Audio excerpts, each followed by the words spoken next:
ničím. Kúpite si to. Máte aj za ten dres. A to skrátka neviem robiť. Nás dokáže urobiť aspoň to minimum. Daj mi to. Ktorý tu zjavne chytí. Viete, za tie všetky opravy. Otravovali sme vás tým. Prosím vás, robím to rád. Katka mi pripomínala moju dceru, ktorú som už dlhšie nevidel.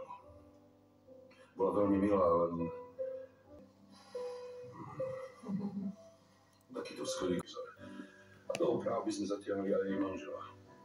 Aby nemal pocit, že sa niečo učí, ale že niečo skutočne opravuje.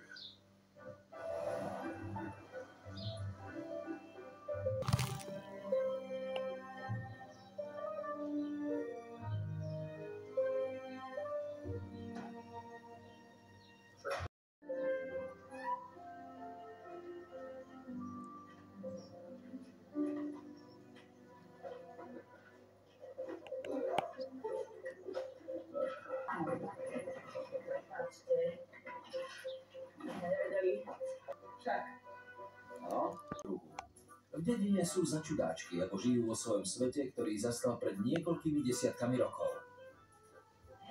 Betinka, no, čo by si dnes prijala na obed? To je jedno, môžu byť aj rezne. Rezne?